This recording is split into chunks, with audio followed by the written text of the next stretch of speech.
I just wanted to introduce our speakers today. I'm very excited to invite him for our Colloquium series, Dr. Domenic Vitiello. Dr. Domenic Vitiello is Associate Professor in the Department of City and Regional Planning here at the University of Pennsylvania School of Design. And in his work, he's interested in immigrant communities, urban agriculture and food system planning, and urban planning history more broadly. Earning a PhD in history from Penn and supported by the CPHI and the USDA, among other funders since 2008, Dr. Vitiello has a few projects that he's working on.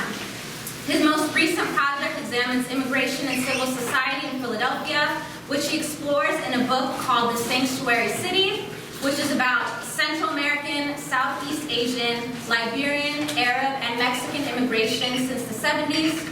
He also researches urban agriculture poverty in the global north and south through comparative study on community economic development impacts of urban farming and gardening worldwide. Dr. Vitiello is also working on a book about the social impacts of community gardening in Camden, Chicago, and Philadelphia, and the planned destruction and preservation of Chinatowns in the United States and Canada since about 1900.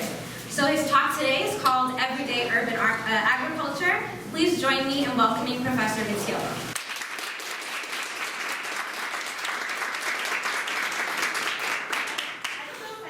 Are you okay with that? I prefer not. Okay, great. So feel free to bend it down or up or whatever you want. Great, thank you so much for inviting me. Yeah, so that's a bundle of things. What I'm really going to talk about, because this is the anthropology department, is the social impacts and effects of urban agriculture in U.S. cities, that project. Which is sort of titled that. So I teach graduate students in city planning at Penn and undergrads in urban studies. Glad to see a few people who have taken or are taking some of my classes. You heard I'm trained as a historian, but also as a planner. And in city planning, we've, over the last, 10 or 15 years, like in American society, and I'm not going to talk much about around the world today, I'm talking about places much closer to here. In my field and many others, in the last 10, 15 years, we've been very focused on and often very excited about urban agriculture, which we imagine to look like a variety of different things, and we can unpack a little bit of that today in some of my slides. The New York Times and Wall Street Journal have told us this is important and exciting, and we've paid, serious attention, but also, I think, started to treat urban agriculture and city planning as a serious area of study, but also, had very wide-ranging debates, not really understanding very well what sorts of impacts we can actually expect from urban agriculture. And here I'm going to talk mainly about, this country, the United States, a very wealthy country, one of the things I do and get to do, I consider it a real privilege as a professor of community development and city planning. I think I probably wouldn't have gotten to do this as a professor of history, had I followed that track. But as I've spent a lot of time over the last 10, 15 years advising city governments around the United States and a little bit in Canada, and advising community organizations, especially at the citywide scale, citywide urban agriculture support organizations. Those are a lot of my partners in the sorts of research I'll show you today. And one of the really important things, when you're advising a city's Office of Sustainability or Office of Planning or Development, is what can I expect from this activity? So I want to start by asking you all a question, and you have to choose sides in this. You're not allowed to be nuanced and sophisticated, all right? But the question is, which camp do you fall down in? Which camp do you represent in these two very wide sort of opposing worldviews, I think. And these are certainly worldviews of public officials in the United States, as I just suggested. I've sort of tried to help some of them navigate this question of what can we expect of urban agriculture in terms of impacts and outcomes. But there are a lot of us who think in a very general and sometimes very vague sense, right? Urban agriculture can and does have big impacts on cities and communities, okay? So you're in group A if you believe that. You're in group B if you believe that urban agriculture, well, okay, it might be a nice hobby, you know, it might be wonderful, right? But it has minimal effects on urban diets, right, health, or urban economies and communities. All right, so who's, this is just my way of judging you. No, I'm trying to figure out what to say for the rest of the talk. Who's in group A? You have to choose a side. Okay, so that's a lot of you. How about group B? A few of you. Fewer. So we're in the enthusiastic crowd. For those of you coming in now, there are a couple of seats in rows up front and a few more on the side, and food on that side. All right. So you're mostly in the A camp, right? So you believe that in some number of years our cities are going to look like this, right? Or if you maybe you prefer a version of the future that has a lot of fruit in it. Okay. So let me ask you, what do you see as the logic of urban agriculture? Like, why should we have agriculture in cities? The planning historian and urban historian inside of me, will tell you how and why we in this country worked so hard to push agriculture out of our cities across the entire 19th and early 20th centuries. But okay, we'll leave that, right? But why do we want suddenly at the end of the 20th, and maybe not the same, but at the end of the 20th, beginning of the 21st century, why should we have agriculture in our cities? A lot of you, most of you are in the A camp, so you have an answer to this, right? Like, I won't call on the people who raise their hand, but B, because, yeah? Eliminate global climate effects of transport.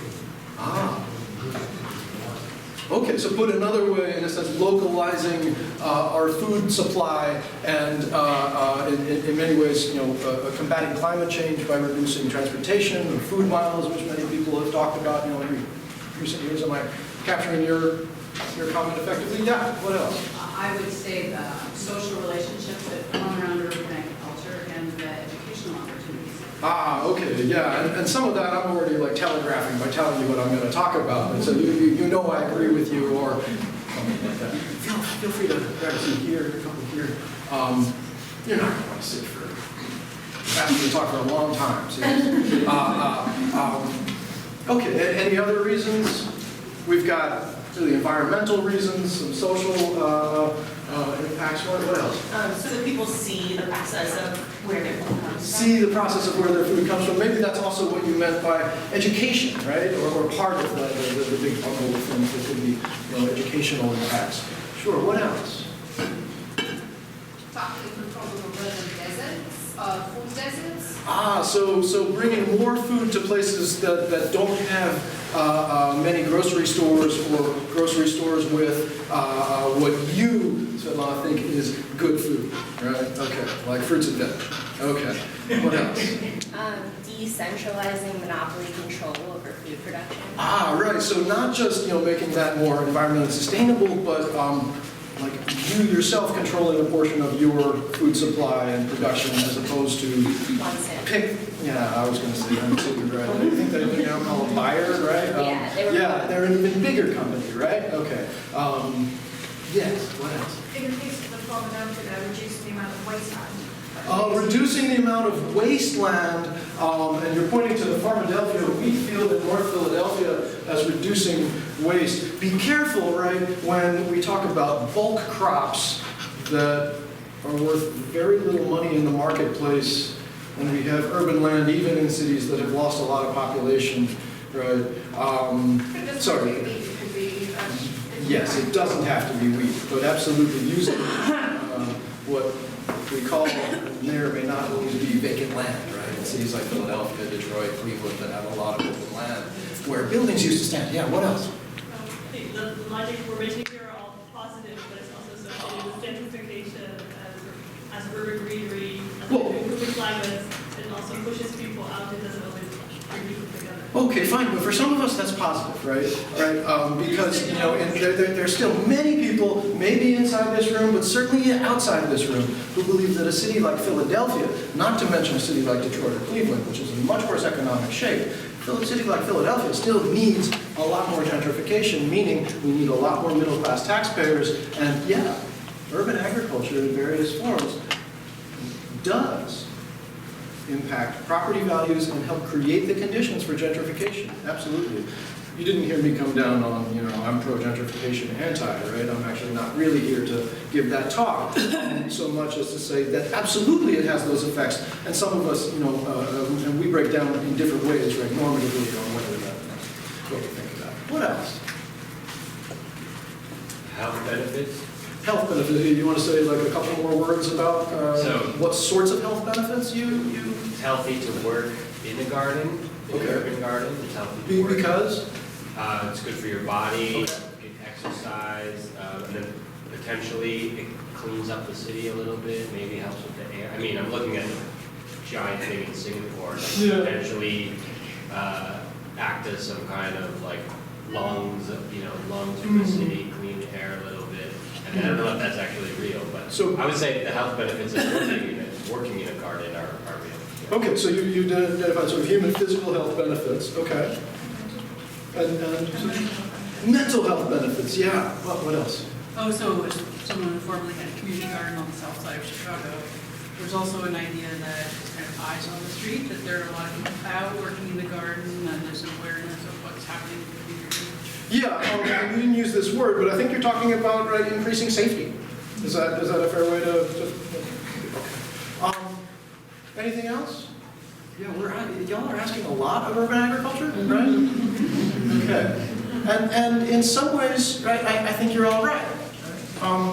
What I tell my students is that the most important thing I want you to understand about urban agriculture, and I teach an undergrad course called the Urban Food Chain in Urban Studies, which is it's a fall course, and so we can start in August and September with agricultural production and seeds, and follow that to waste in December. And then I teach a food system planning class for graduate students, which is in planning, but a lot of people take it from around the university. And what I tell my students is that the most important thing I want you to remember about the effects of urban agriculture is that they are multifunctional or multiple. Right? And you named pretty much all this stuff.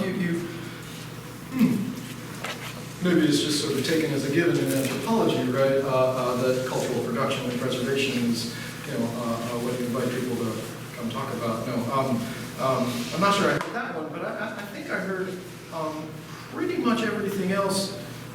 Maybe not exactly what I have listed as the economic effects.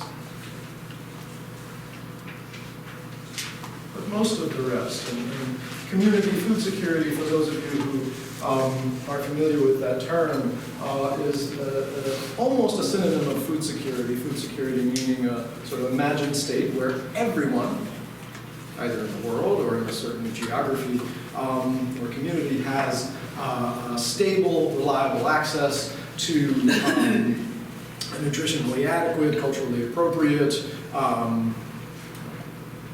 diet, and set of food that they are interested in and can afford to eat. Community food security is a little bit different. It's sort of a movement term, and it's sometimes considered synonymous with food justice or the food justice movement. It is both imagined as a state and a process, if you will, or a movement in which, what I said, right, food security, meaning people, all people, right, have a reliable, stable, reasonably stable and nutritionally adequate and culturally appropriate diet. That is, however, and here's the twist, right, produced as much as possible through democratic decision making and control of the means of production, and is as environmentally sustainable, right, as possible. So that's putting some values and goals, right, onto that. A lot of us in the community food security or food justice movement in this country and others, right, have seen urban agriculture as something that can, as I think you said earlier, right, help people gain control, right, or sovereignty over at least a portion. Not trying to be pie in the sky here, at least I'm not, right, and suggest you can control your entire food supply. You live in Philadelphia, right? That's hard. Right, you have a job here, right? Okay. Exactly. Yeah. What about that? Okay, even if you had a lot to miss in Philadelphia, it'd be hard, right? Okay. All right. I'd actually like to suggest to you that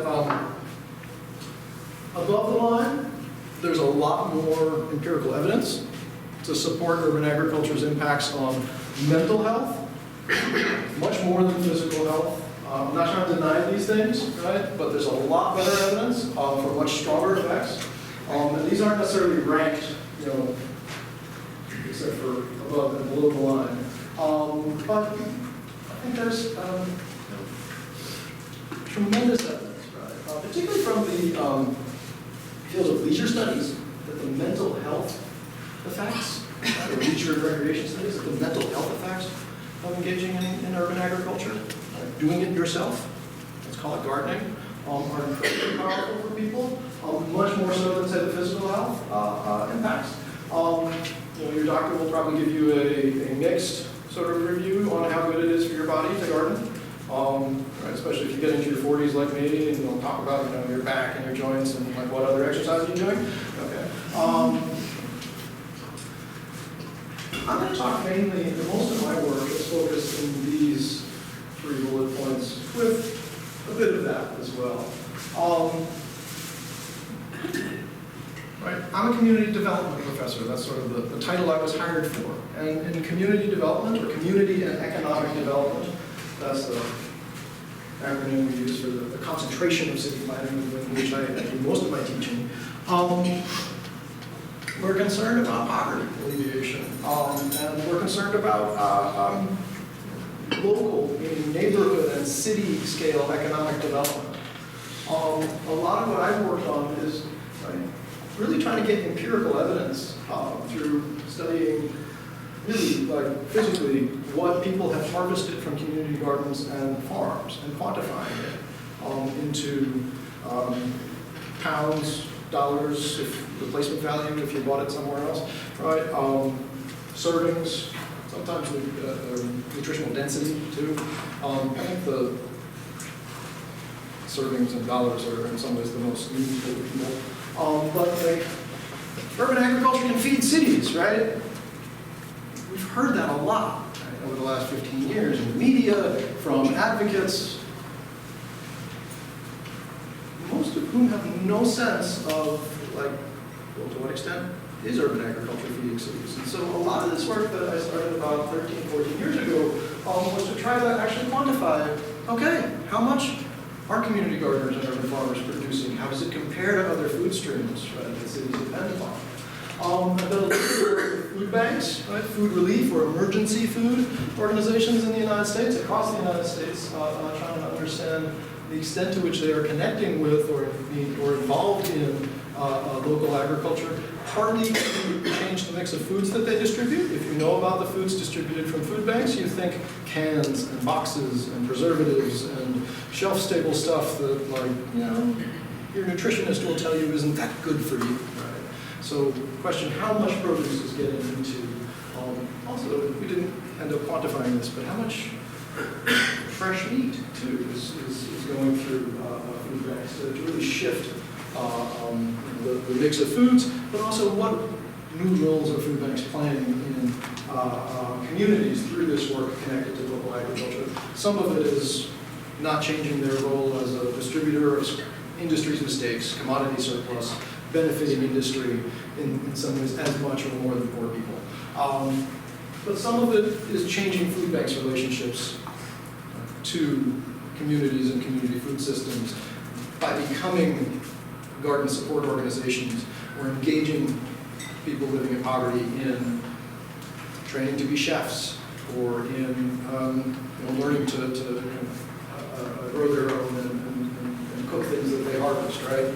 I won't tell you about that project beyond that, but it gives you a sense of the ways I'm positioned sort of in food studies. Something I've done a fair bit in the United States and now have sort of moved on to assess around the world is this question that not a lot of you in your answers to my questions got to, but a lot of people in my field and in city policy making positions have been very excited in the last 15 years about, oh wow, we're going to grow our labor force participation, right? Workforce development, we're going to get people employed, we're going to grow a local economy through urban agriculture. And this is going to fill up those vacant spaces in North Philadelphia and Camden and Chicago with tax-paying businesses that employ people and represent a real economic revival of cities. Some of us believe that is going to happen at a large scale. I'll tell you what I think in a moment. I'll tell you what I think in the U.S. versus elsewhere in a moment. And then something that I think I didn't really go into these sorts of studies, particularly this one, to learn.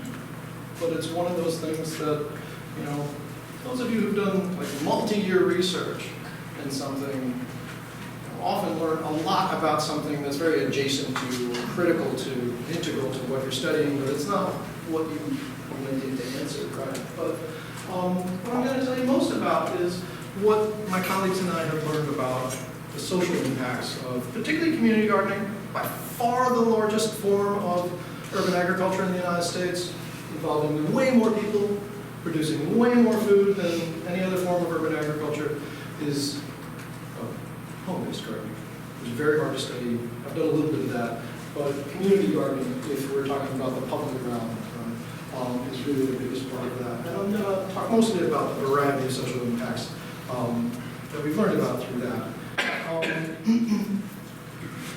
This next thing really describes the things that I get to do as a community development professor, right? I was the first founding president of the Philadelphia Orchard Project. Other organizations in other cities developed similar fruit tree and leaning organizations. I worked a lot, as I said, with citywide urban ag support organizations like these, and started to write a little bit about, if you will, the governance and politics of urban agriculture, mainly in this country. All right, so I'm going to say a few things about urban agriculture as economic development, and then get more to the social impacts. I really think that in the last 12 or 13 years, urban agriculture, and especially food more broadly, we could call it local food if you want, has been the local economic development fad of the moment. And it's been a pretty long moment in the United States. I would say for the decades before that, it was community arts and not necessarily community arts, but arts and culture, right? Richard Florida and the creative class had their moment. It's not over maybe, but certainly food has been a huge fad in economic development. I see some of that waning, but not entirely. One of the most visible ways we see that in our culture is the rise of celebrity chefs and all you see on Food Network and other TV stations. But in terms of local economic development, I think this is most significant. Where you and I, because we work for a wealthy institution, can go out to dinner and pay a lot of money for a story. And it's a great story, right? But we're paying a premium to support a farm on the roof, right, or nearby this a farm-to-table restaurant, right, that is shortening our food miles in a dramatic story, right, for some of the food they're serving, and yes, is generating economic activity. There are jobs here, there's taxes, and so on. Right? But I would suggest to you that's a very small sliver, right, of what people imagine urban agriculture as economic development to be. And it's the only, in some ways, really true or successful or most of the time unsubsidized story. You may be thinking, but what about all those indoor farms that I'm reading about in the New York Times and people are building all over? That image that I showed you earlier, right, I should have explained. It's all Photoshop and other computer generated images, including the one in North Philadelphia, right, with the wheat inserted there, right? None of those are real, none of those have been built. The one in Singapore has been built, but It's one story, it's just some greenhouses, okay? And I'm not, saying just, I shouldn't have said just, I'm not trying to belittle it, but it is not producing the millions of pounds, nor are any of these producing the millions of dollars in taxes or wages, right, that their promoters presume. You want to go to Aero Farms in Newark, or these guys in Chicago, not these guys, this guy. There are a few others that have gotten off the ground. They have tremendous subsidy. They will probably lose their investors millions of dollars, and they're dependent, all of them are dependent on technologies that cost more to run than they can recruit in sales at the moment, right? Investing in these, you got to believe in innovation is going to get you somewhere different in some number of years. Okay. There are a lot of myths about these, right, particularly from their promoters. This is just a youth program in an old factory, but youth programs in old factories in Chicago have more employees. They're nonprofits, so they're probably not paying property taxes, sorry. But they're engaging more people. They might not be growing more food, I'm not sure, but they're certainly engaging more people and certainly having more effects on communities living in poverty than these, which sometimes purport also to be real sort of poverty alleviation measures. Now, urban agriculture is, and some of my work has helped build out this story, work by other people in this country and especially elsewhere in the world, have established, I think, very well, very convincingly, that urban agriculture, particularly gardening at home or gardening for your household, is an important sort of assist or assist strategy for the poor. Have modest effects on household food economies, healthier diets, lifestyles. But I would argue, in some ways, is a bigger, more important story about supporting one another, one's extended family, one's neighbors, and building larger social networks of support, if you will, many of which extend well beyond food. In some of my stories, we get to some of that. In poor countries of the world, and not all of them, it is incredibly uneven. But if you go to some poor countries and some big poor, cities in those countries around the world, what I just said about the United States does not hold true, in the sense that especially if you're in a country where on average people pay about half of their, or a third to half of their household economy's budget for food, the economic calculus is simply different if you're even replacing a portion of that food. So you're making a much bigger economic impact on your household or your community, right, by growing food. And in some places, not just communist countries like, well, it's not really a communist country anymore, right, Russia, or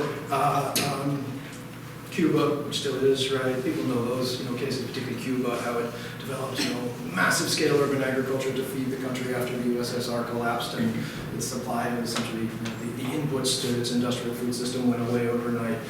Okay, what can we learn from Cuba? Not a lot. In the United States, a lot of us think, right? Oh, it's a dictatorship, right? Okay. If I tell you the same thing happened in one of Argentina's biggest cities, right? Maybe, especially if you have a block in your mind about learning from Cuba, right? Maybe you'll think different, start to think differently, right? Or if I tell you that people in certain parts of sub-Saharan Africa, but not others, right, grow 70 to 80 to sometimes 90% of the food that they consume within their neighborhood. You start to get the picture, right, that the economic and nutritional and every other impact, or almost every other impact, of urban agriculture is much more pervasive and just a much bigger thing in certain parts of the world. And again, it's very uneven.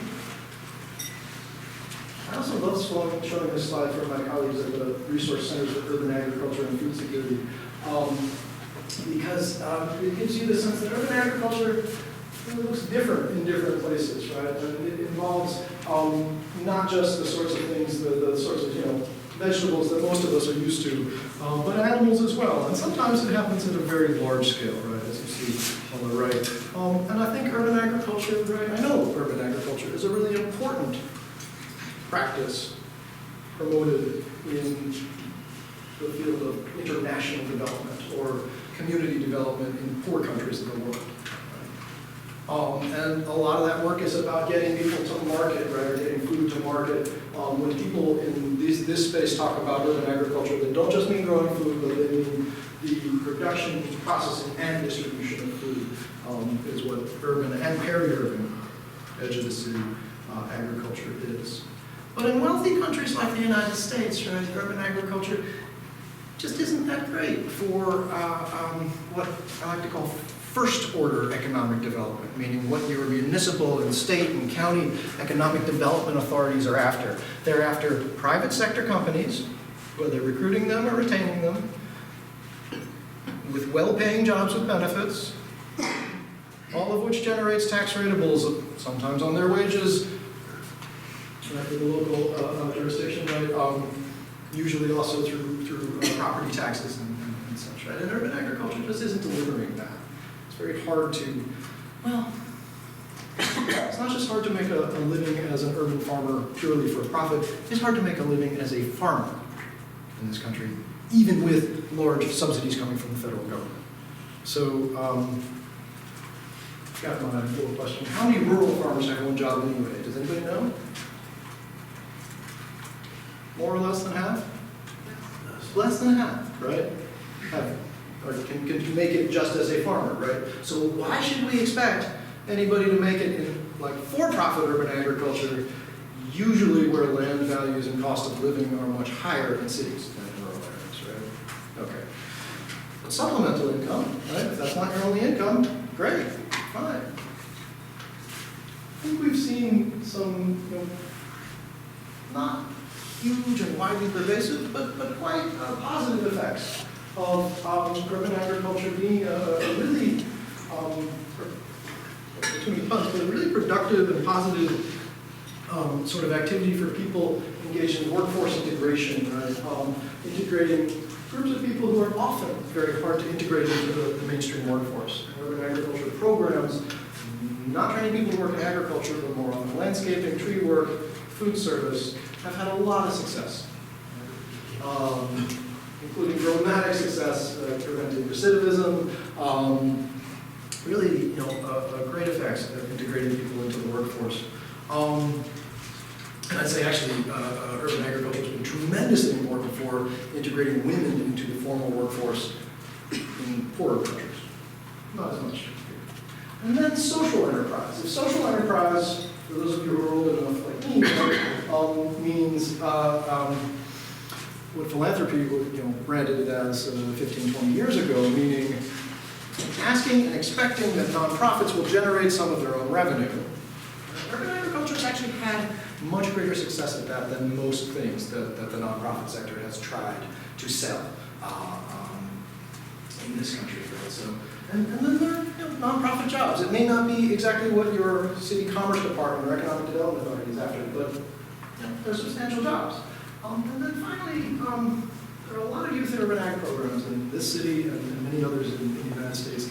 And they've done a lot, I think, not just to engage youth in like positive activities and learning about where your food comes from and so on, but there's good evidence to suggest that what for you or I would be modest stipends, right, that the youth engaged in most of those programs take home, as well as the little bit of food that they take home, make an important, if not, family-sustaining contribution, another form of supplemental income, right? It's important to those people's households. Finally, I'd like to suggest there's sort of a third order of economic development that's even harder to say is like serious economic activity, right? Or serious economic development activity. This is not the sort of thing I walk into our city's commerce department and try to sell them, right? But is the argument, and I think it's in some ways even more important and more pervasive, right? That the networks of social support or mutual aid and the social and community capital, if you will, that's built through engagement in urban agriculture is really powerful and much more pervasive than other effects of urban agriculture, or most of them, certainly the economic ones. Right?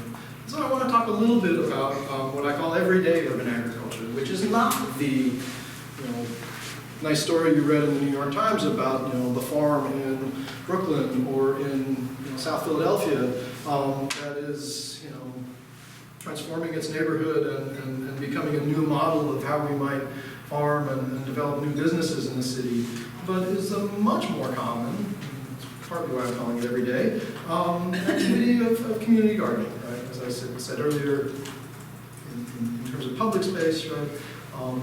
Far and away the largest form of urban agriculture in this country. And I'm going to mention a number of things along the way. I won't explain them now. Some of them are I think, pretty self-evident. But as someone, I think in the back said earlier, right, there is real evidence from real estate economists and other people that community gardens, some on other urban farms, some on other forms of greening, right, raise nearby property values. That one finding in itself really transformed the ways in which people talked about, in the late 2000s, talked about what can we expect out of urban agriculture and why should we even support it. In this city, the main urban agriculture support organization, the Pennsylvania Horticultural Society, shifted its narrative at that point from we support community gardens because it's important to bring neighbors together, to take back vacant land and build communities and build our own spaces, to this is an interim strategy that is helping a city that is starting to revitalize by most measures. Right? This is the gentrification is good, right? Right. This is something that we should invest in, right? An interim strategy, community gardening, urban farming, to raise property values, get you real estate developers excited about this site or this neighborhood because there's cool stuff going on, it looks nice, right? And be attracted, right, to open a business or buy property and rehab it, right? And so certainly urban agriculture plays an important role in gentrification, sometimes purposeful, sometimes not. Certainly it creates conditions for of safety and conditions to support gentrification. Anybody know the Rocking Horse Garden in West Philadelphia? No? Okay, unfortunately it went away last year. Just 2019, it's gone because the people in one of these houses over here, little row houses, right? For 20 years, a little more than 20 years, were gardening in essentially row house lots that they didn't own, but the row houses were gone, and there was a vacant lot, and they got a fence and had been growing rocking horses and a lot of tomatoes and other things for a couple decades, right? Taking care of land they didn't own on what in the 1980s was one of the hottest, most active, areas of open air drug sales in North Philadelphia. And I'll tell you more about these blocks in a moment, but this is a good example of a place where the adjacent owners are taking care of land, right? Drawing some source of attention, to ultimately create conditions of safety, of people feeling, positive about this space, to redevelop it. This is a garden in Camden, not far from Cooper Hospital, but it has had similar effects. In fact, Pedro, who works at the Camden City Garden Club, supporting gardeners around the city, I think he still gardens on 4 or 5 different lots on his block, or sort of block and a half, taking care again of all the vacants, right, on a block that otherwise would have like five vacant lots. Right? Doing a lot of work to, and this is his main garden, right, where he has bees and he's growing much more, but the others he greens, he keeps mowed, does a little bit of growing things there. These are 2 different gardens in Chicago. Right? Oh, by the way, Cooper Hospital is the area around which some of the little bit of gentrification that's happening in downtown Camden is happening. Right? So being adjacent and doing this has helped in some ways expand that. This is a garden for half of it for refugees and half of it for other, mostly new neighbors in a relatively gentrifying neighborhood of Chicago. I'll skip that for purposes of time. I'll tell you a little bit about City Farm in Chicago, even more dramatic. Does anybody know the Cabrini Green? You have to raise your hand, because it just showed you were paying attention last week. No, Cabrini Green housing projects in Chicago, one of the very big housing projects that was demolished, right? And is being redeveloped with mixed income, but a lot of high-priced condos. Every time I go back there, there's a new big box store. Last time I went to like a bouncy castle sort of birthday parties, right? That to me is a good sign of sort of gentrification in the suburbs. But City Farm was a farm whose farmers sort of imagined that this was temporary. They really bought into this notion that urban agriculture could be an interim land use, and we can just pick up this farm and move it. And they had an agreement with Chicago's redevelopment authority that if they were to move from it, as opposed to shut down, which I think is ultimately what they did, the redevelopment authority would provide the truck to carry the dirt to another site. But they really saw this as a place, right, that you can move around. In the site of Cabrini Green, where it stayed for many years, in some ways defying that notion that it was a mobile farm, it certainly helped make that area feel comfortable, feel fun, interesting to visit, right, for people who then went across the street to Starbucks and so on. Okay, there's certainly a lot of placemaking, let's say, that happens through urban gardening and farming that isn't about neighborhood change. Okay, but that's about creating nice places, spaces for people. I think of the garden, the community garden that has grown up in the last, it's less than 10 years, adjacent to the library in Pennsauken, which is next to Camden. It's a working class suburb of Philadelphia. As something like that. The people playing horseshoes, by the way, they've been there for much longer, than more years. But this was another way, right, to create a space for a different constituency, not playing horseshoes, but to have a space next to the library. It's all public space, but to create a space of real sociability where certain gardeners who didn't know each other interacted and who created a lovely sort of social network of their own. That said, right, as I said, urban ag is being used sometimes intentionally and instrumentally, as in this case, and sometimes not, right, to create the conditions for gentrification. This is a lot in Chicago on the north side, again, a gentrifying neighborhood, but where the developer, the property owner, is not yet ready to build on this site, but is trying to attract attention to it and beautify it by having a community garden there and letting people be there. For now, it's community garden time, right? Enjoy this great neighborhood. It's a way to market the neighborhood, right, as well, right? And doing those things, all that work together, right? So new commercial and residential property coming soon, okay? In many more cases, I think, right, poor people not trying to create the conditions for gentrification have done so, through their everyday work of improving their own neighborhoods, right? Which later may become someone else's neighborhoods, right?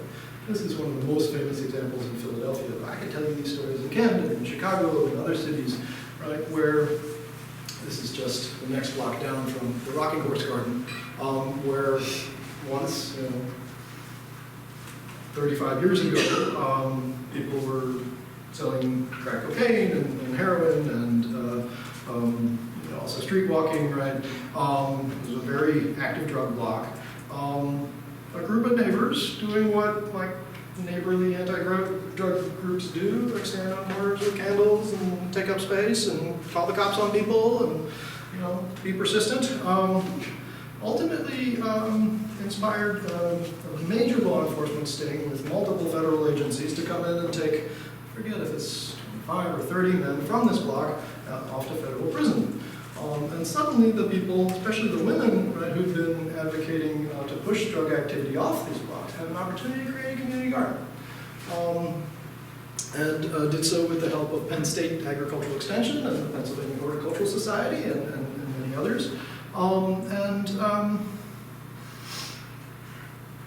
Yet they, today if you go there, how many of you have been to Las Parcelas or the Norris Square Gardens? Only one of you? With me? Okay, wow. That's like Yeah, that's like totally disproving my notion that, you know, my claim that this is famous. You know, if you go there today and walk, you know, sort of blocks around there, it is a neighborhood that's starting to experience gentrification, and it's no longer a place where the Puerto Rican women who built this garden, right, are gardening. It's in some ways cultivated as a space that is almost like a sort of relic of the past, right? That is worth preserving. The land has been preserved through much work, but you know, again, it's really created the conditions for gentrification. These are two of the main gardeners who did that work. Tomasita Romero on the left passed away this past fall, but she was really the leader of that anti-drug group, and she and Edith Brown on the right really built and sustained that garden for a few decades. This, by the way, is a lot that Edith, when she retired from being a gardener at Square, developed. She owned it for a time and developed Tertulia's herb garden, sort of for herself and for anybody passing by. And it became this space, right? Las Parcelas is this space with an outdoor kitchen and a casita, a replica of the 1940s era rural Puerto Rico homes. Tertulia's means gatherings. Is a social gathering. Right? It's a very sort of informal gathering space for people. But actually, if you look at it like on Google Earth, or Google Maps, it looks like, you know, and take a sort of longer view, 2007 to 2018, that's not a long time, especially for me, I'm a historian, right? Yeah, it looks like a place where, oh, somebody started to do something back then in 2007, so that's a little cut off. 2009, oh, there's a garden growing, maybe, looks kind of rough. Oh, wow, 2014, if you're really looking carefully, they got it together. There's this little stand here, there's some structures back there, the trees are really grown, it looks, you know, there's a path that's weeded. 2017 it's for sale, and 2018 it's sold, and something else is going to happen there as she sold the property she owned in order to continue to afford her retirement. It's easy to look at community gardens, especially if you're sitting in City Hall or, you know, somewhere that, you know, oftentimes people look at Google Earth to assess, well, what's going on with that land, right? It's easy to look at community gardens as an interim land use. You know, I'm not giving my urban agriculture as a public good, we should have land trusts everywhere talk, but really it's you know, arguably the biggest issue for gardeners in and farmers in U.S. cities is land tenure, right? And their insecurity of land tenure affects pretty much everything else I'm talking about. But Tony, you wanted to say So much urban land is contaminated. I'm just Yeah. curious, if you test it, then you have to remediate it, and it's expensive and time consuming. If you don't test it, you're rolling the dice. What have you seen most often? Well, I have fought with people in Camden and Philadelphia about this because I think that there's no excuse not to just test and like, you know what's there, right? My colleagues in Chicago, it's what they spend most of their organization's budget on. It is the main citywide urban ag support organization called Neighborspace. It's what they do first, right? And then they either decide to spend a lot of money remediating a site if it needs to be cleaned up, or not. But I think there's not a lot of good excuses, especially if you're in a place where there are large institutional supports, whether that's nonprofit or the city, right? I think there are not a lot of good excuses. But that's just my line on it. Not a lot of testing in Camden and Philadelphia. A lot of meetings in Philadelphia about whether we should. I'll come up in a slide in a little bit. I won't resolve it for you though. Okay, but there's another way to look at these gardens built by Puerto Rican women in North Philadelphia. Right? There are lots of other ways. And I think the most important thing I can say about it is, right, okay, so people gardened here, a group of women gardened here for 30 years or more now, right? And some of their gardens are ephemeral, right? And this is a picture taken, 7 or 8 or 10 years ago now, and some of them are passing away, but for decades, this was a really important site of people's support of one another. What usually gets told in that story about Las Parcelas is, okay, the anti-drug group won, and they made a garden, and it was beautiful, and did wonderful things for the community, and people grew Puerto Rican plants, and great. What almost nobody ever tells is that some of those women were from families whose members were selling drugs, and that their main sources of income went away that day of the federal raid. Most of us are less sympathetic to that group of people, right? But for that group of people, this garden and the support network that they built, right, with women from families that were selling drugs, right, together with women who were trying to push them away, right, and who got, in some ways, deserved credit for sending those women's family members to jail, right?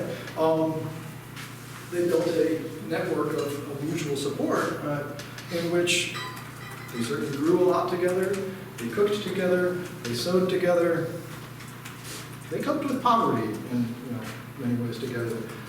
I do not mean, please do not leave this talk, thinking or saying that I have told you urban agriculture can solve poverty in this country or anywhere else, okay?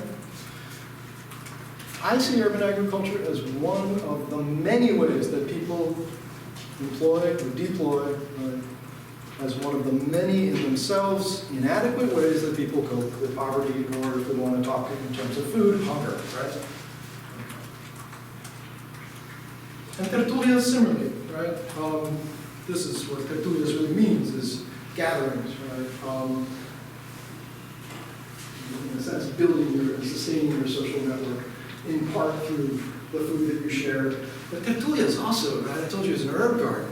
It was really important for people who practice homeopathic medicine, really important for, in many ways, right, cultivating, I think this is papalo. Anybody know papalo? Here. Okay. Important it's an important herb that goes in like half of the dishes that people cook in Mexican cuisine, that a little bit. But important sort of cultural products, if you will, being grown. Some of them, many of them in this garden for medicinal purposes. Okay, I'm going to go on pretty quickly. If you want me to elaborate in Q&A, I'll try to wrap up in about 10 minutes, and then that's okay. This just describes the sort of research that we did, I told you earlier, to quantify food produced in community gardens and farms. And we've done this in Philadelphia, Chicago for a few years, Camden for multiple years, and Trenton a little bit for 1 year. This is just one finding from our first summer study in this, right, where we did it only partially, only summer crops, vegetables and strawberries, nothing else. But we found that community gardeners were way out producing, right? We're generating and distributing more food, way more food, than all of the city's farmers markets combined, together with all of the city's then only about 10 urban farms. Even today, as urban farming has grown, so has community gardening in this city since 2008, so this relative proportion still holds true. That was news to people, right? Especially in 2008, when farmers markets are hot, urban farms are hot, but people had stopped talking about community gardening. This is just a table from one of our reports, right? Anyways, this is a rank listing, right, within the categories, and the categories themselves are ranked, right, in the sense that community gardeners grow a ton of food to distribute to other people, often very purposely, right, very instrumentally. Like you go and someone will say, I'm growing these for my neighbors over there because their kids really like it, right, or I'm growing this for that part of my extended family because they're not doing well economically. Somebody lost their job or somebody passed away, right? When I say community gardening is one among many in themselves inadequate, right, strategies for coping with poverty, I mean that the people do that, again, very purposefully, very instrumentally. And I think it's very important, right, to recognize these two sort of points, right? One is I'm not telling you that every community gardener grows a lot of food, right? Some eat year-round from their garden, mostly with the help of a freezer, right? And eat servings almost every day throughout the year from their garden. Most do not. But the other really important thing, right, is a few $1,000s worth of food. And some of you, I'm sure, grow at least a few $1,000s worth of food. I know you do. Even just the eggs, right? Sorry, don't eat the chickens. For me, right, I'm an associate professor at a wealthy university, right? I do grow a few $1,000s worth of food, mostly berries. It doesn't do much to my budget, right? It's not that significant, right? But for people who are making $20,000 a year in their household, which is a very large proportion of Philadelphia households, a few $1,000s worth of food coming in from your garden in the summer is much more significant to you economically, and significant to your diet, right? That you might not otherwise be getting that. All right, a few more categories. This one I'm not going to do justice to, I think. In some ways, anthropologists have done more justice to this than I have, but also other folks. These are, this and this are bitter melons. So this is bitter Vietnamese bitter melons. These from Bangladesh, and if you really know bitter melons, they're different kind of bitter, different kinds, slightly different strain. Both for cultural products and cuisine, but very much for education, right, and preserving one's own knowledge of one's culture, and especially transmitting it to one's kids, right, and grandkids. The cultural preservation effects of community gardening are tremendous, and when those are sort of socialized, right, and we're not just talking about one gardener and maybe their family, we're talking about the interaction of gardeners. I think I've already told you a story about cultural preservation, but didn't frame it that way, right, in the Puerto Rican gardens that we saw. This is a different Puerto Rican gardener, not too far away, right, who grows gourds to turn into a traditional Puerto Rican musical instrument.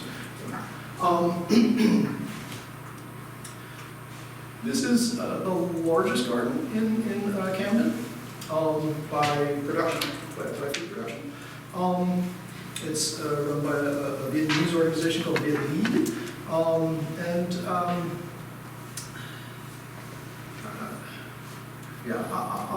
move on to show you how large it is. It's very big. It's a place that really started as a garden for elders, right? To do something they didn't have a lot of space for. In some ways I'll contradict that in a minute. But it soon sort of incorporated or integrated youth and became a very intergenerational project, running a youth program that benefits a lot from the elders' labor, if you will. This is also a neighborhood that sort of spans East Camden and Pennsauken, where a lot of people from Vietnam live, and many of them really surround their houses in their backyards, in their side yards, in their front yards, over their driveways, with food production, in ways that make this, sort of visually and functionally almost like an urban agriculture district, right? Some cities have tried urban agriculture district planning. To me, this is a sort of everyday de facto urban agriculture district. All growing, Southeast Asian vegetables, not much in the way of fruit. We're back to Las Marcelas again. Just to make the point that some of this cultural production and preservation is very public. This is a big event, actually. Mayor Nutter was about to show up here, right? So, a very public event. But a lot of it also, and this is an African village garden just across the alley from Las Marcelas, from the other initial Puerto Rican garden. You can see Eves Brown, one of the garden leaders there. And some of it is very sort of private. These gardens in Norris Square function both as to have big events, but also really function when there weren't volunteer days at the garden or other festivals. It was really a place for the kids and elders on the blocks around it to treat it as their own space, right? Their own space for learning, for recreation, to be safe. And most Puerto Ricans don't recognize their African heritage. So this is a bit of a strange, sort of special space where either is someone who does recognize their African heritage. She comes from a part of Puerto Rico that was a slave town. And so they built in a Puerto Rican and African American neighborhood an African village garden to celebrate the stories and products, crafts, but also the plants and seeds and foods that people brought from Africa to the Caribbean.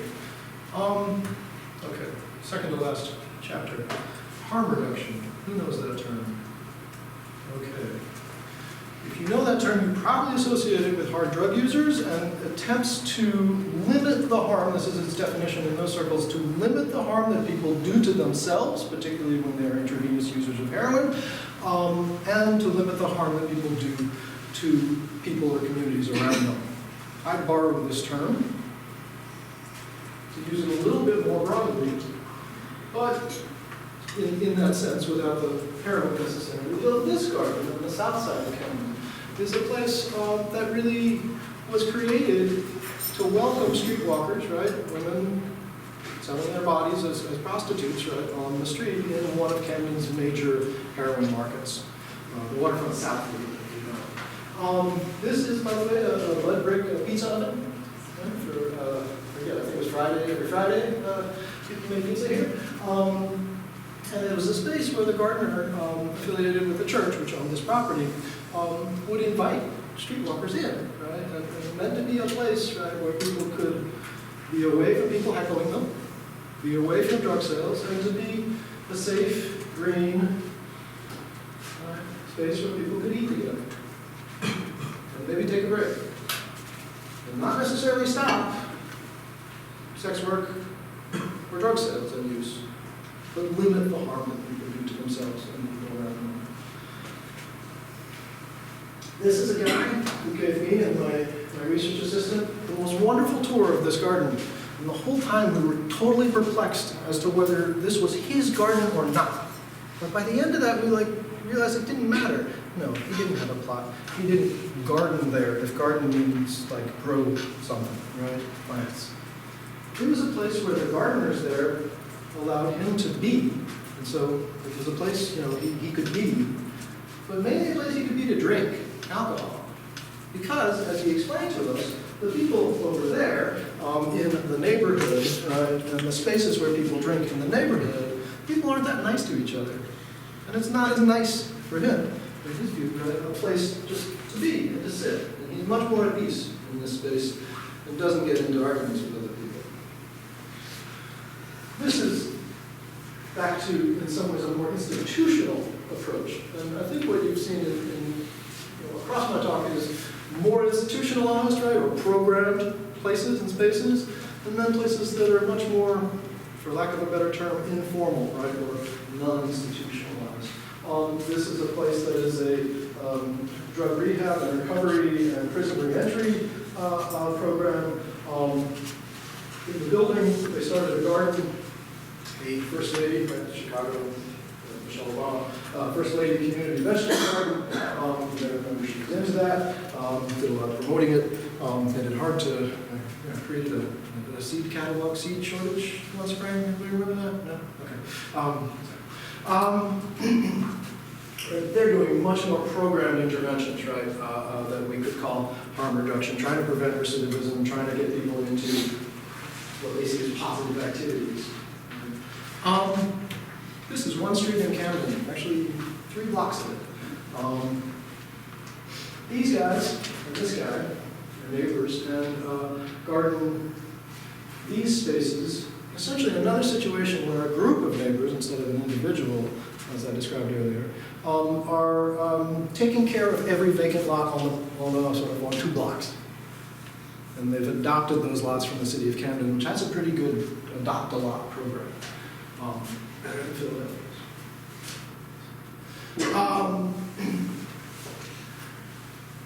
These guys aren't just doing this because they love gardening. They are, right? And they get together. They're from multiple households, and it's this whole cabal of people. They're a lot of fun, but they let a lot of other people hang out. This is a block of open drug sales, also street walking. Again, they're not trying to stop it. This isn't that story, again, which I can repeat in multiple cities, of we're going to push that activity off. In part because we know those people, right? Like, I know your grandson, he's selling drugs on my block, I don't like it, but I'm not going to kick him off, but I am going to ask that he, or demand, that he behave a certain way. And we're gardening here in part to create a nicer environment so that everybody treats each other better. And we're taking care of things around us. We're very explicit about this. The people who hang out and drink and sell individual cigarettes, right? That's illegal, by the way, right? Okay. Also tell a very similar story to that guy in Chicago, right, in his garden, which is other spaces where people hang out and drink or use drugs in Camden are places people aren't that nice to each other. There's a lot of tension between people. Here I feel comfortable, so I come to these guys' garden because I know I can be here and it's cool. That's what I mean by harm reduction. Oh, these are seating areas, including probably in the back. You can't see the tire swings, but in further down the block, where somebody else, another neighborhood, has created spaces for people to drink or smoke pot. I'm not sure if he wants people to shoot up, right? But these are really spaces where people are supposed to feel comfortable, and in some ways you're supposed to behave well here. I'm making a place for you. All right, last chapter. Aging. Community gardening, I think, is one of the really important activities, mediating people's challenges and joys, right, of aging. Some of that is about sociability and interaction. Some of that is about modest, low-impact physical health. I'm sort of contradicting myself from earlier. For older people, I think it's more important physical exercise. I don't know what to say about the PCBs that I'm quite sure are by this whole rail line, except to say, and it's not an excuse, but it's one reason I haven't told on these group of Korean elders who are gardening in some part of Philadelphia, right? And told folks in the city is that they're just feeding each other in a home for seniors, and not feeding younger people for whom chemicals might have bigger and longer effects. I don't know. You can condemn me for that if you like, and we can have a fight about that later. But it's a very thorny issue, right? Because if I go tell on them, right, to people I know in the city, right, they're likely to be displaced, and then I've caused some real harm. Right? I'm not supposed to do that as a researcher too. Right? This is my neighbor in my community garden. Ernest, I made the mistake of giving Ernest some strawberries last spring. He can't really, he's about 90, and so he can't kneel down to weed. But he can take care of anything he doesn't have to kneel down for, right? So the strawberries are gone. He grows a lot of tomatoes and okra and other things. And this is really like his summer farm where he hangs out, especially now that he has the garage for all his machines. But that's like his, well, it's my summer office. It's his summer office, but he's not trying to write books like me. He's much more productive. I'll tell you, anybody guessed why this guy's in a suit? Preacher. No. In my section on aging. He's on his way to a funeral. But he stopped by because he's the one who really knows how to fix the tiller for his fellow gardeners, right? And he sort of got a tool to actually, I think. Fixing it. They're there in that picture too. This is what we used to call the men's garden in Camden. First time I visited, I realized, I finally found where I want to retire. It's down by a creek. You see the creek there. One of the research assistants, looking over the creek on the dock. They're fishing off there. They built this clubhouse, this building, and put a generator in it, electrical generator, to watch TV, and have heat in the winter, a little stove. The generator also runs pumps to water the garden when it doesn't rain. There are other spaces and people's individual plots. This used to be the largest garden in Camden before too many people aged out and died. But they also, in the field next to it, created another space where people hang out. That's more for hanging out in the afternoon because the shade is good over there in the afternoon.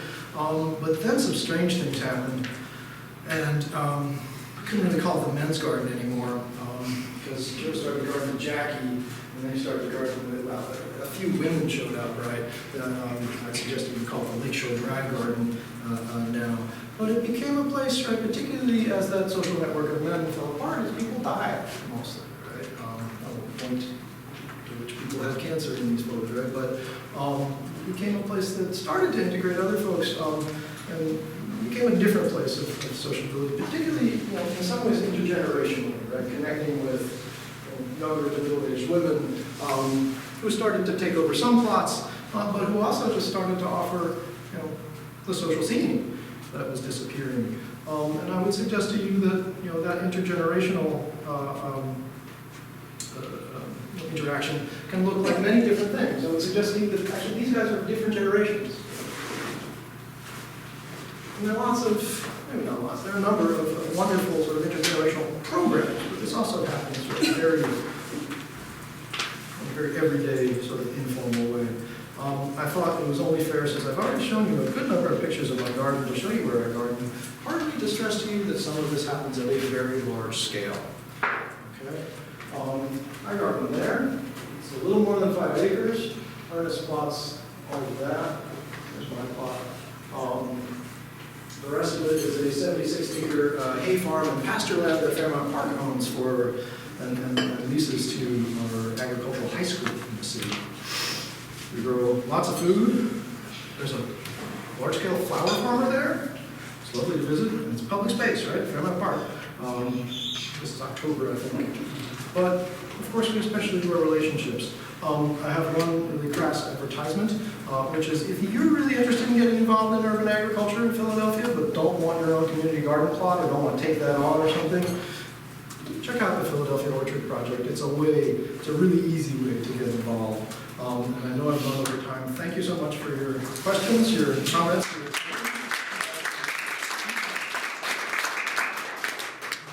That's how to find me. I'm easy to find. These are just some of the many people who've worked on these projects. You want to do Q&A? Yeah, we have about 15 minutes, so if people have questions. Kate has her hand up. We'll let her start. Hi, I don't want to be mean, but you showed every single picture during the growing season. Absolutely, yeah. So I just wanted to ask, how hard is it to restore and re-get those relationships together as planting season? Oh, that's a great question. I think for some places, it really varies, right? So there's some places I showed you that people have created spaces where they can hang out indoors in the winter, like the men's garden, the Casita Las Marcelas to some extent. Didn't show you a lot of greenhouses, I could have shown you more. But I think it really varies, and things are really challenging sometimes when somebody who was either a central figure in a garden, like say the person who allocates new plots to people, or somebody who had a large piece of land, retires or dies, or goes off to live with their children in Arizona or whatever, right? So it really varies. It's a great question that I, probably not doing great justice to, but. Well, I was very mindful when you showed all these pictures of these, the profound impact of urban gardening in tropical urban areas and other places.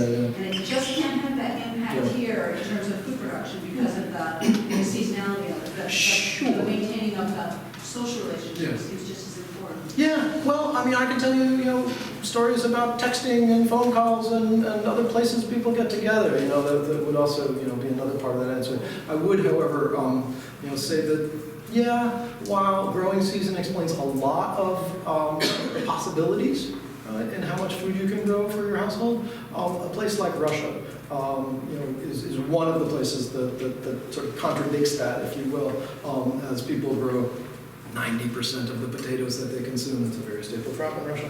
And I forget if it's 60 or 70% of, most of the rest of their produce, right, or fruits and veg. Wait, but people who were doing that in Russia were growing that in their summer houses. Yeah, mostly in their dachas, what they call dachas, what in Europe we would call allotments, which are large plots in what in this country we call community gardens, most of which exist on the outside of cities in larger spaces. But what I just showed you at the garden where I garden in Roxborough, inside Philadelphia, is a place that looks very much like a European allotment or a Russian dacha. Is For there many ever a people. system of allotments in the US? I'm just wondering. No, because not the obviously same. it's Not the changed. same way. I mean, for Russian czars. Sorry. No, I Have think you ever like had in this? England, Yeah. in like, what, 18th, 19th century, and to the present, Uh-huh. people do, if they buy a house, they often get an allotment. So, They not can anymore. sign up for them. Yeah, you sign up for them in the waiting lists. In like the 19th century? or- Never happened in the same way here. No, we had in the Depression of the 1890s, which was a very severe economic depression, we had a very big investment in what some people see as sort of the first era of support for urban agriculture in the U.S., in which mayors in Philadelphia and New York and Detroit, Mayor Pingree in Detroit is best known for his Pingree potato patches. Not his, right, but ones that he encouraged with. And that was in some ways the reverse of what we call vacant land today. It was on undeveloped land at the edge of those cities, really to cope with the depression and job loss. And then, we had federally supported programs for victory gardens in World War I, World War II, the Great Depression of the 1930s in between them. So we have had plenty of government involvement in giving people access to land. In this country, as you might have picked up in all of my examples, that's been viewed as a temporary emergency measure, right, and not a long-term use of urban land. Is that how I'd say this plan? Go ahead, Chair. I was wondering if I could push you a little bit more on the issue of gentrification. This led to some confusion to me because the impetus on community gardens is the community. What does it mean to be working on the very project that will ultimately displace you? And if the success of that garden is on its disappearance, what is the motive to sustain those areas, particularly if one is labeled as harmful, which, as we know, in particularly areas like Trenton, Camden, and Philadelphia, is very racially coded and has a very long history of criminality and displacement. And so I'm wondering how you're theorizing that as kind of integrative to the community garden future rather than antithetical. Yeah. Well, sorry. You're asking if I'm theorizing interim use as integral? Is that? Yeah, so if the ultimate, sorry. I am not theorizing that. Urban agriculture support organizations like the Pennsylvania Horticultural Society was one of the leaders in reframing why do we do this. People in redevelopment authorities in this city and others have promoted that idea. Many city planners and some planning professors who, in my view, don't know enough community gardeners or gardening, and plenty of student projects propose. Oh, wouldn't it be great, right, if we could progressively improve land by using an interim, making agriculture an interim use? Yeah, on some levels, yes. If you're asking me for what I actually believe, I think it is crazy on so many levels, right, and utterly inequitable and unjust to make urban agriculture an interim use in the vast supermajority of cases. I don't want to say I don't have room in my mind for scenarios in which people understand they're doing this temporarily, fine. Maybe that real estate project in Chicago I showed you, right? Okay, I don't know. But my view, as succinctly as I can, is that urban agriculture should be treated in countries like the United States, where it's not likely to become a different sort of engine of feeding people at a large scale and shifting our communities and economies in huge ways. Right? And it could, right? Because we've seen that in the historical episodes I just mentioned, right? And so urban agriculture is scalable, fine. But my view is if we remain in a world in which this country remains wealthy, right, and people continue to pay 12% of their household budget for food, which is incredibly low compared to the rest of the world. Urban agriculture should be treated as a public good, as public space. It is, I think, very well demonstrated that cities like Seattle that have treated, and increasingly Chicago over the last 20 years, that have treated urban gardening, community gardening, and urban farms sometimes, but especially community gardening, as a public space that actually anybody can walk into if you're in Seattle. And as a public good, right, as one of, in some ways, the recreational, but more than recreational activities that people can engage with through, say, your Department of Parks and Recreation, or in Seattle, they have this weird name for it, Department of Neighborhoods. It's not your Department of Economic Development, or your Department of Redevelopment that is trying to extract dollar signs from the work that they're doing, right? I'm happy to share with you the most recent thing I think I published. But this column, Urban Agriculture as a Public Good, the subtitle isn't quite this, but it's sort of how do we value and for what do we value urban agriculture? So my view is that community land trusts that hold land in perpetuity, and can help people navigate a stable, reasonably predictable landscape of community gardens to get into, is really the best model we have in U.S. cities. Parks departments or similar sorts of departments I would rate as a sort of second best. And they're only second best because mayoral administrations can change what city governments do, right? So anyway, I can go on about that. Are you managing? Or you got a, no, well, I do. I'll take the last question. Okay, yeah, I thought I saw your hand up, but when I looked back, I'm not Okay, so I guess I just have a few comments. One would be taking off of this, which is the use cases. I'm confused by these use cases of homeless people or prison reentries or refugees and immigrants working in gardens when gentrification is going to affect where are they going to live? So what I was talking about in that particular slide and that particular part of my discussion is that there are workforce development programs, job readiness programs that most of the time aren't located in a community garden with other people. They might run their own farm, or they might be hosted at a like in a farm. specific one. So I wasn't.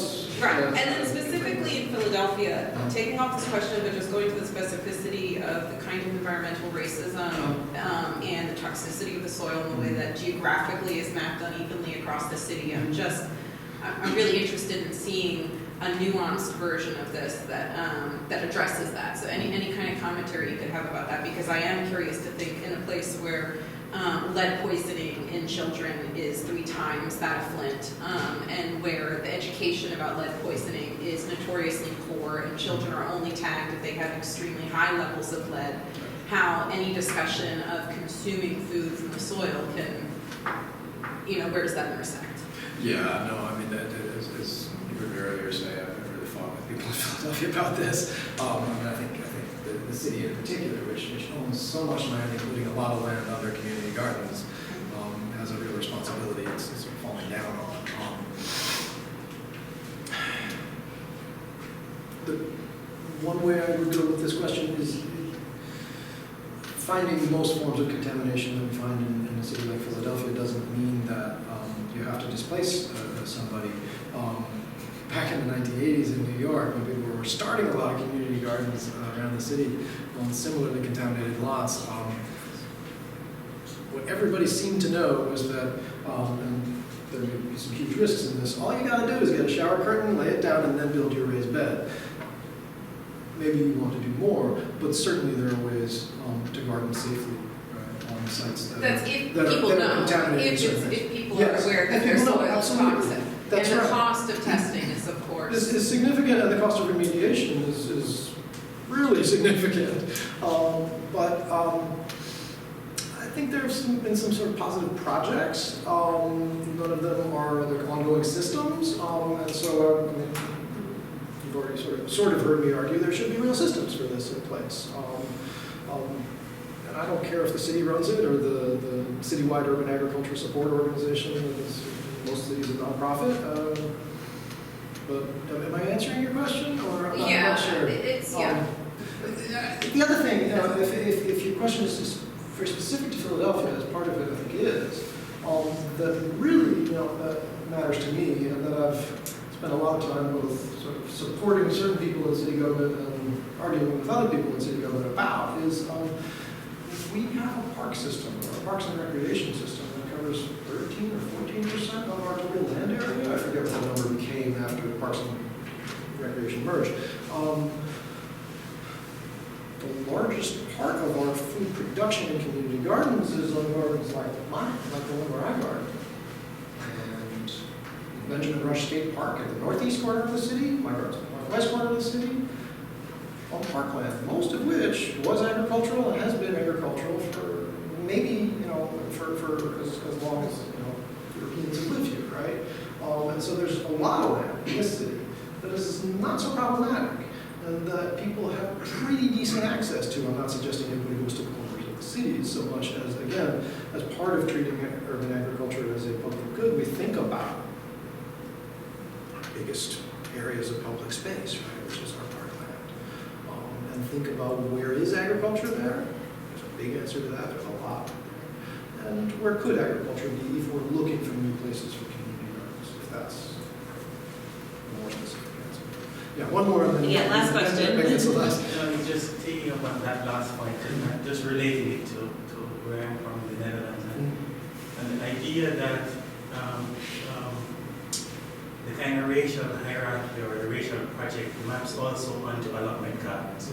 And therefore, in a garden that is actually, I have a friend who is in a lawsuit with the allotment gardens because, and a part of the lawsuit that he's thinking through is about how racism works to try and exclude him as a black person from those spaces.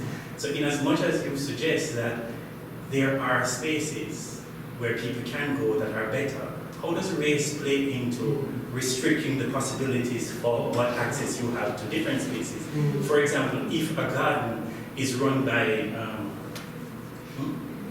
rules, where the rules are governed by a kind of racial project. So what is at stake in race in these kind of decisions? Well, I mean, in some ways, very different from the Netherlands and other European allotment garden histories. Until recently, the very largest number of community gardens in Philadelphia, in Chicago, in New York, in the big cities and small cities of the northern United States and West Coast. The great majority of community gardens were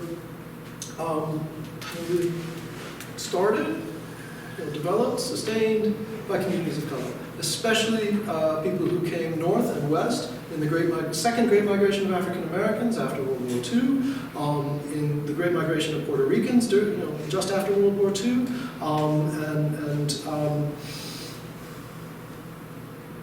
in cities like this, where a lot of Southeast Asians were resettled after the Vietnam War, there used to be a lot of Southeast Asian run gardens. Those went away before gentrification as people aged out and later generations didn't continue them.